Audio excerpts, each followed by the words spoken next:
at the corner. Another miss. Rebound Jimenez.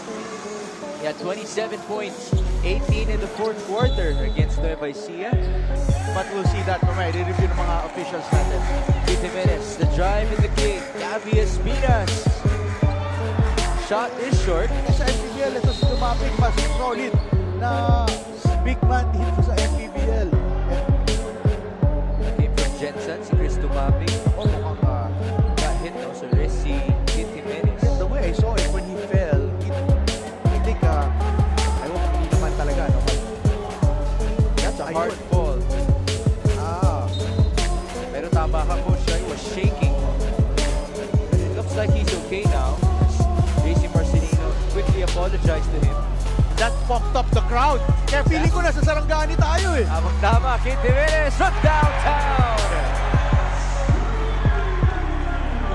Just really a timely three because Gabriel. JC Marcelino could not make a three-point shot. There's a rebound by Keith Jimenez. Forward pass is too strong though. The idea of Simon Queda because he was enjoying a really a good height advantage against the defender. Yun lang, hindi lang naibigay ng magandang posisyon. Tough step back. Keith Jimenez with a jump shot.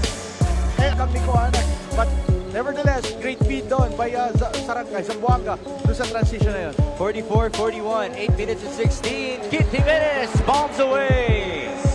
It was a long bomb, but ang Such athleticism from the Marcelino brothers. The stop by Keith Jimenez on the other end. Here he is, Jimenez. The pass at the last second to Santa Ana. right, Kid looks ahead. He's gonna stop and pass it back to Santa Ana. again, another Kid Jimenez fake. Tingnan si Jeff Comiat. Hindi lang masyadong matunog yung pangalan sa stream, sa mainstream.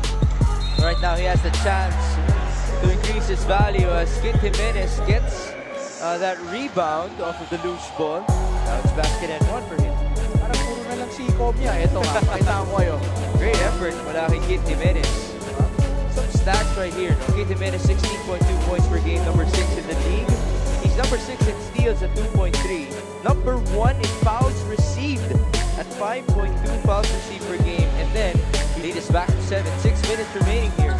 Kid Jimenez will fire and he will score.